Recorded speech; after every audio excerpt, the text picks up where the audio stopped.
Assalamualaikum warahmatullahi wabarakatuh. Jumpa kembali lagi dengan saya Udin dalam channel Kim Ude.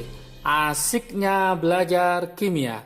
Materi hari ini adalah variasi soal UTBK Kimia 2022 Part 2. Part 1 sudah bisa ditonton sebelumnya, ya sudah bisa dipelajari. Untuk Part 1 tentang pH penyangga, kemudian tentang bentuk molekul, orbita hibrida, sifat koligatif larutan.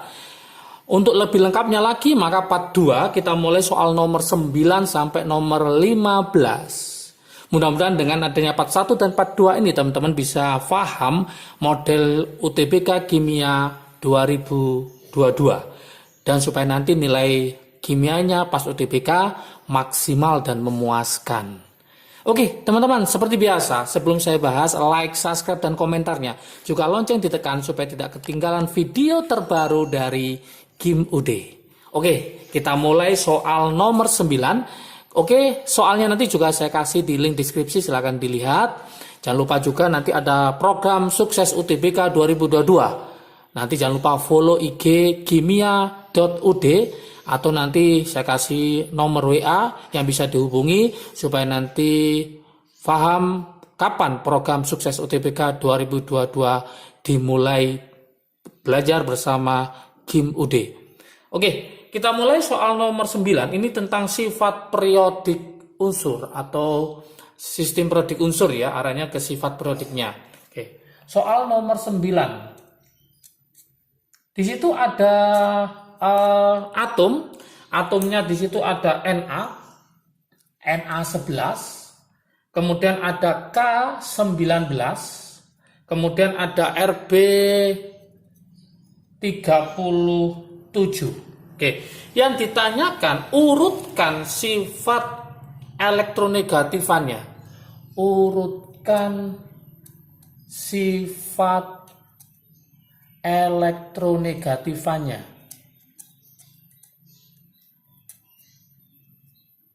Suruh mengurutkan dari yang besar ke kecil atau yang kecil ke besar. Ya, yang penting paham tentang urutannya. Oke.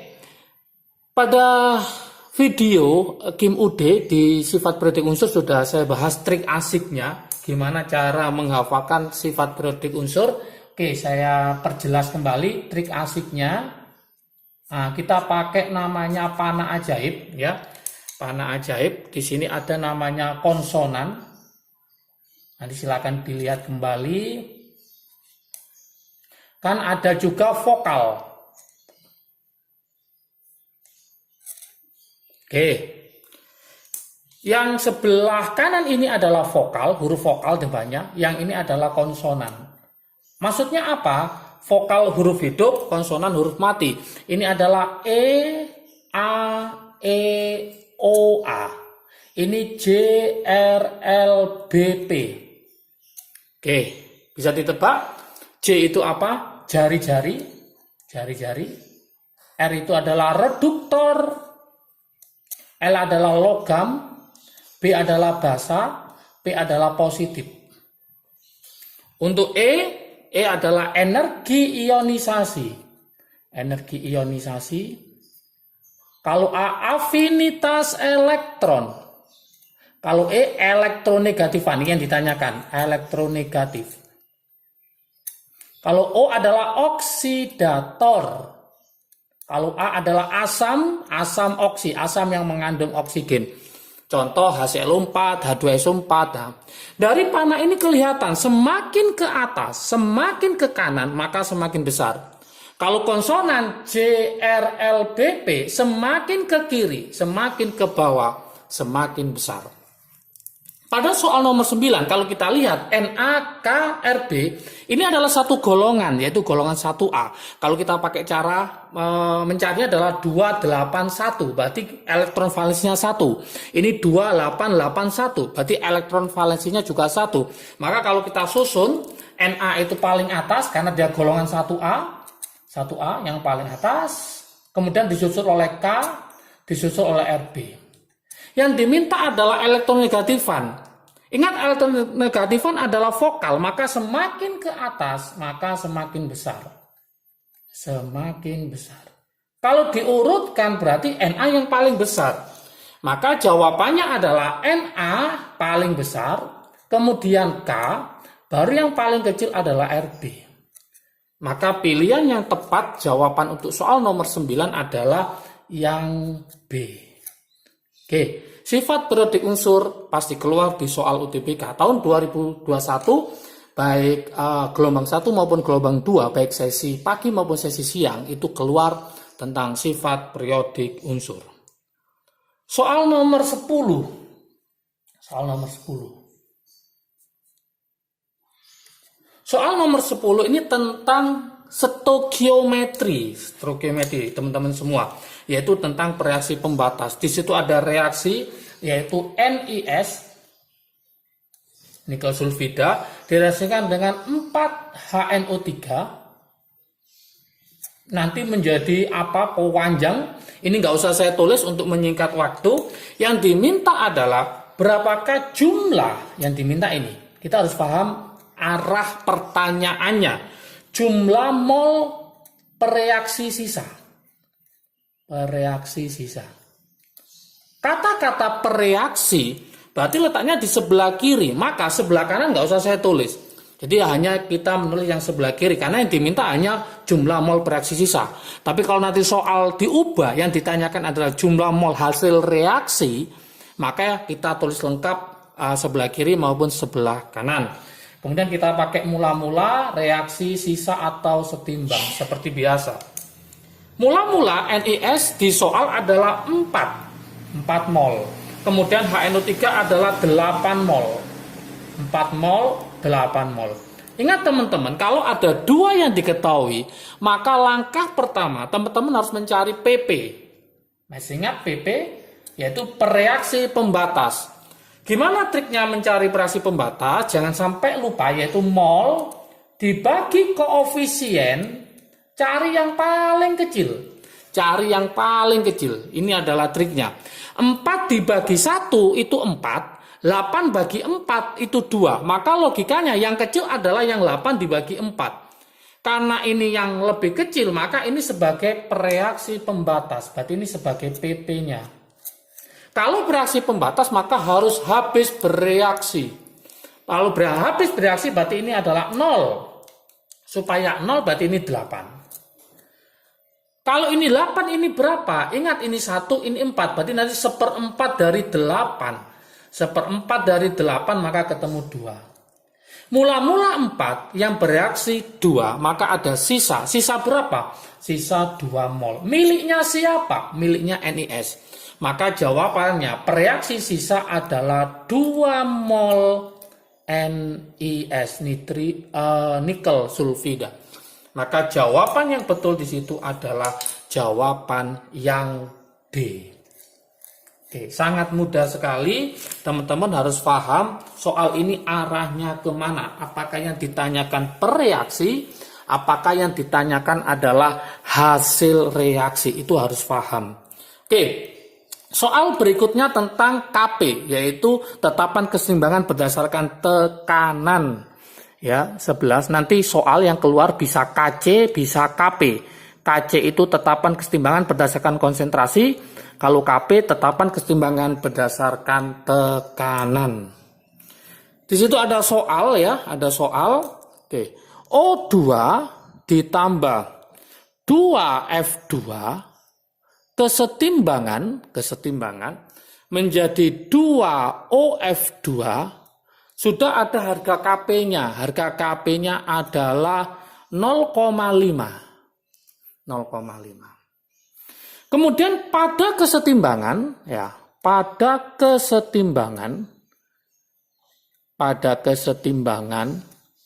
terdapat yaitu tekanan dari oksigen ternyata adalah 8 atm. Yang diminta adalah berapakah perbandingan siapa? Perbandingan tekanan dari OF2 dibanding tekanan dari F2. Ini perbandingannya berapa? Oke. Gimana cara menjawabnya? Ini sangat mudah sekali. Teman-teman langsung kita masukkan ke rumusnya saja, mencari Kp. Apa mencari Kp? Mencari Kp adalah tekanan produk dibagi tekanan reaktan pangkat koefisien. Ini wujudnya adalah gas semua, maka dipakai semua. Oke, berarti tekanan dari OF2 pangkat 2 yang produk dibagi tekanan dari O2 pangkat 1 kali tekanan dari F2 pangkat 2. Kita masukkan angka-angkanya. Kp-nya ketemu 0,5. Yang ini tetap ya, kita biarin, yaitu tekanan dari OF2 pangkat 2 dibagi. Ini yang diketahui tadi ketemu berapa? 8. Oksigennya 8. Oke.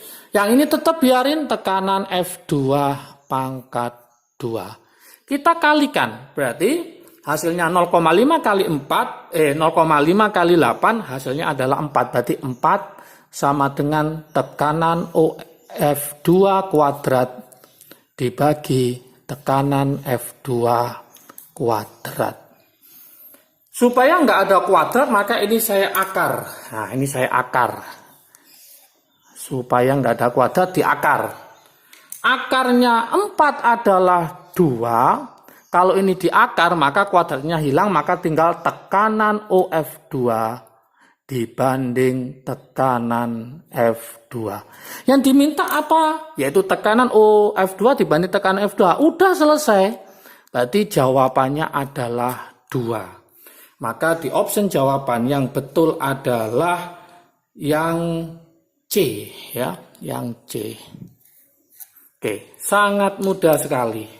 Kita lanjutkan ke soal berikutnya, adalah soal nomor 12 tentang rumus empiris dan rumus molekul. Ingat, stoikiometri itu sangat banyak yang masuk, baik itu beraksi pembatas, mencari rumus empiris, rumus molekul, ya, kemudian mencari massa atau mencari volume dalam keadaan STP. Di channel Kim UD, stoikiometri sudah lengkap mulai part 1 sampai part 8. Silakan dipelajari konsepnya supaya apa? Nanti kalau ada model soal yang lain, teman-teman sudah bisa mengerjakan karena sudah paham konsepnya. Ingat, konsep sangat perlu. Kenapa? Kalau kita hanya menghafalkan saja tapi nggak paham konsepnya, maka kalau ada soal yang berubah pada UTBK nanti akan kesulitan. Oke, kita lanjutkan ke soal nomor 12 tentang rumus empiris dan rumus molekul.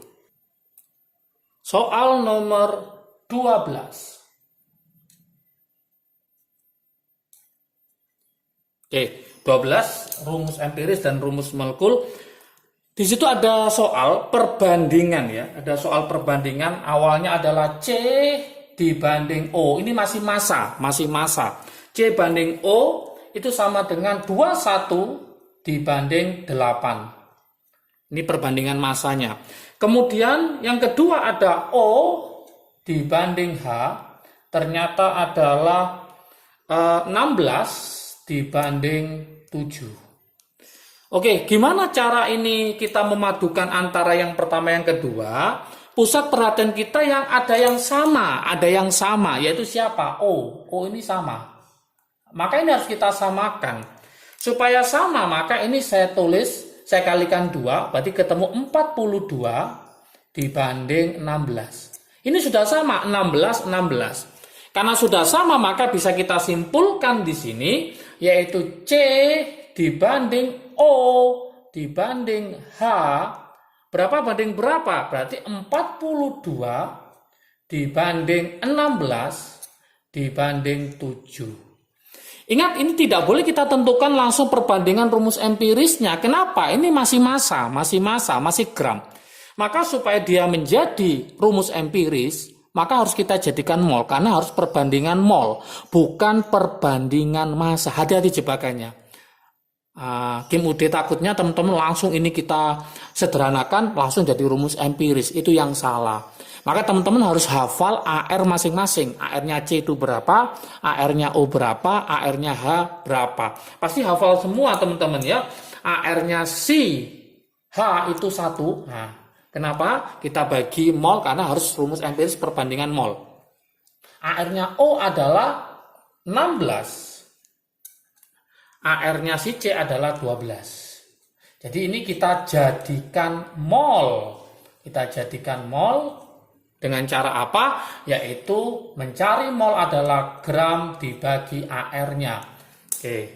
Di soal tidak diketahui AR-nya, dengan harapan teman-teman sudah hafal ya.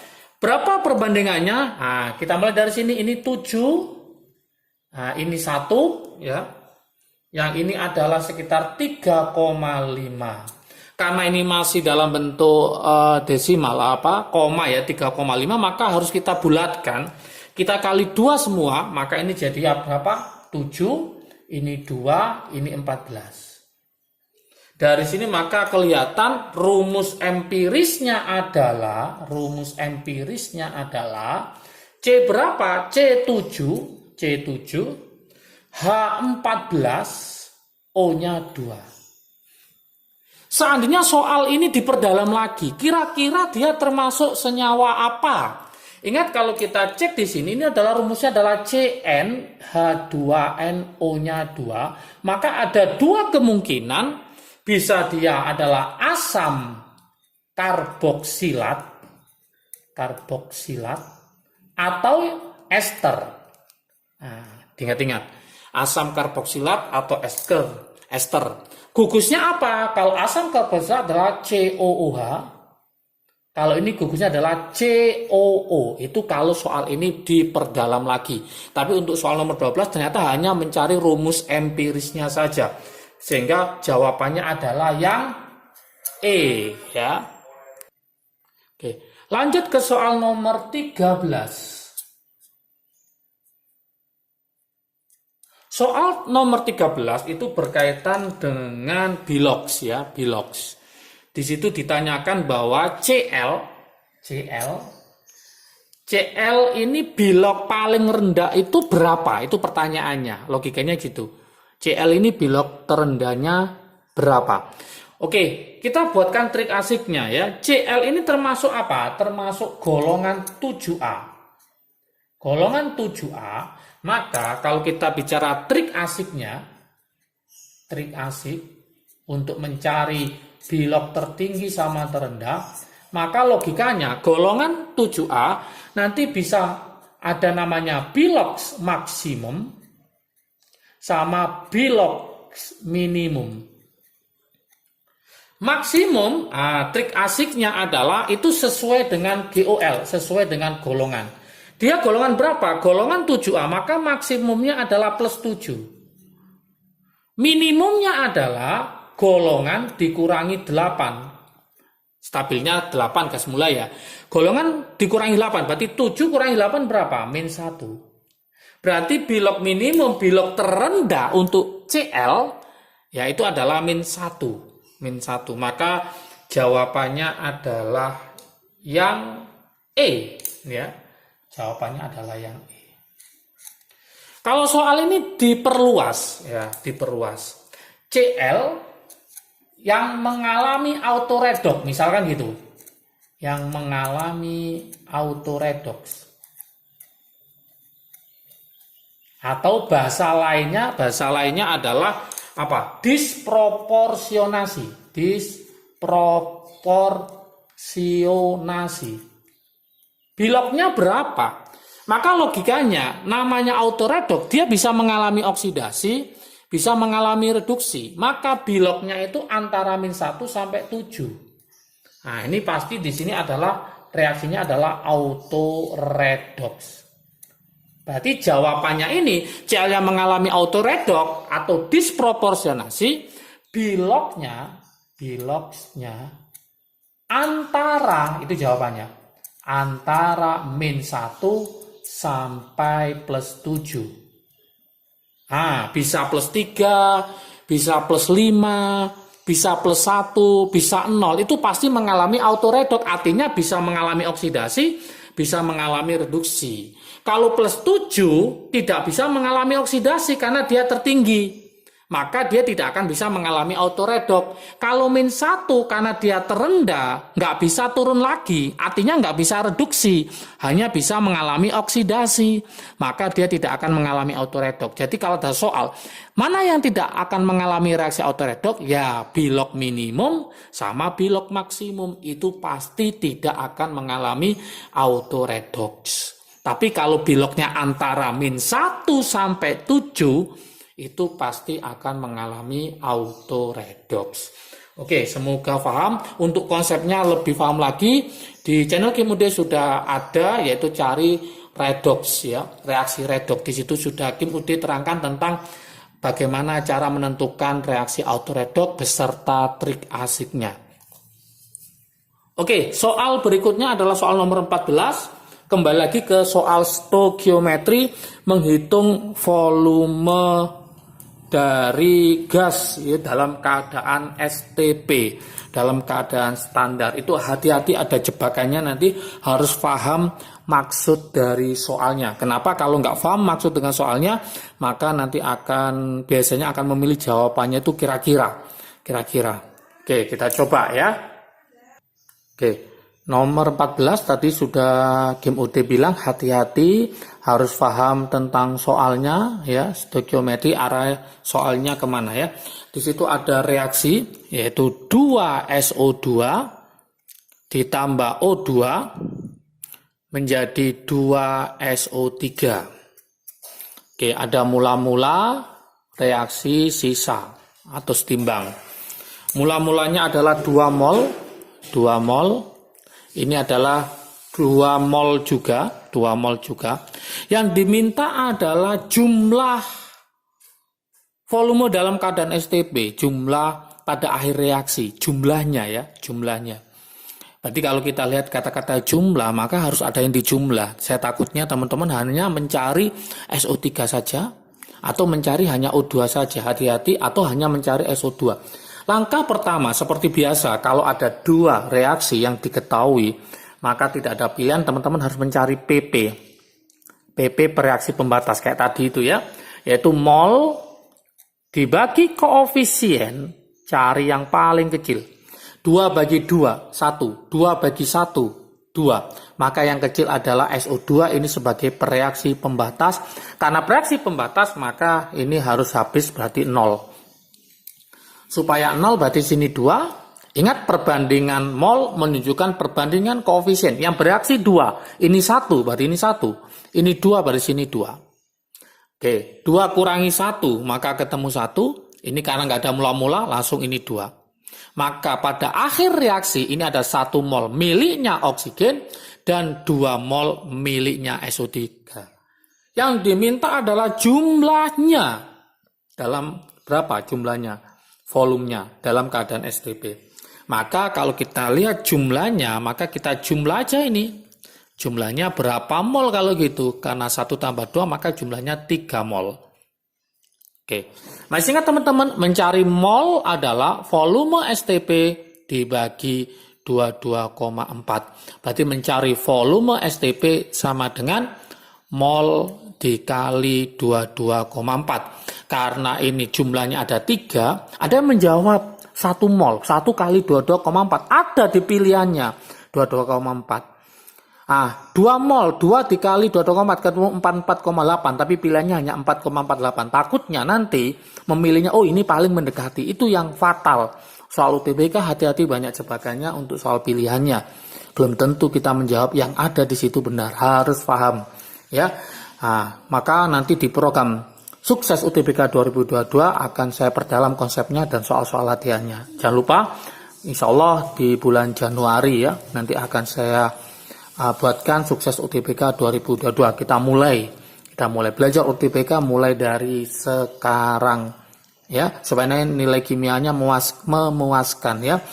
Oke, jangan lupa follow IG kimia.ud untuk pemberitahuan program pembukaan Sukses UTBK 2022. Oke, kita kembali ke soal ya. Molnya ketemu berapa? 3 dikali 22,4. Maka hasilnya adalah 67,2 liter. Inilah jawaban yang betul, 67,2. Maka option jawabannya adalah yang C. Oke. Kita lanjutkan ke soal terakhir. Soal terakhir di variasi soal UTBK Kimia 2022. Soal nomor 15 ini tentang konfigurasi elektron. Ini juga hati-hati. Hati-hati jebakannya, betul. Ya. Y diketahui Y3+ itu adalah 1S2 di soal ya. 2S2, 2P6, 3S2, 3P6, kemudian 3D3. Yang diminta adalah bagaimana konfigurasinya Y. Artinya ini dalam keadaan dasar ya. Oke. Logikanya 3+ ini apa? Positif itu lepas. Oke, lepas berapa dia? Lepas 3. Maka yang kita lepas itu kita kembalikan lagi. Kalau peribahasa ini bagikan ludah dijilat kembali. Berarti kita meludah kita jilat kembali. Jadi yang kita lepas itu kita kembalikan lagi. Nah, di sini ada kejanggalan. 3P6 harusnya setelah 3P6 ini harusnya apa? 4S. Berarti 4S ini harus kita kembalikan lagi. Maka aslinya dalam keadaan dasarnya adalah 1S2, 2S2, 2P6, 3S2, 3P6. S-nya kita kembalikan, berarti 4S2. Ingat, 3, ini sudah ada 2 yang dikembalikan kurang 1, maka 3D4. Oke. Hati-hati teman-teman, jebakannya di sini ada jawabannya 4S2, 3D4, yaitu option B. Tapi salah. Inilah jebakannya UTBK, hati-hati. Soalnya mudah, tapi kalau lupa mana yang benar, maka akan fatal juga. Ini tidak stabil. Berarti ini salah, tidak stabil. Ingat, masih ingat teman-teman, S itu 1 kotak, D itu 5. Ya, 5. Berarti 1, 2, 3, 4, 5. Ini penuh. Yang ini 1, 2, 3, 4. Tidak penuh. Supaya stabil, maka ini pindah ke sini. Maka yang betul itu bukan 4S2, 3D4, tapi 4S1, 3D5. Inilah yang betul. Berarti jawabannya bukan B, tapi jawabannya adalah yang E. Oke, ingat-ingat. Dan ini berlaku untuk S sama D saja. S sama P nggak boleh. Nanti ada 4S2, 4P4 diganti. 4S1, 4P5. Tambah salah. Ini berlaku untuk S sama D. Ada 2 ya yang wajib diingat-ingat. Yaitu S2D4 sama S2D9. Ini harus diubah. Ingat-ingat. Ini mesti diubah. Jebakannya. Ini harus diubah. Kalau nggak diubah salah. Diubah apa? Yaitu S1D5, tadi sudah saya sebutkan S1D5, sama ini adalah S1D10.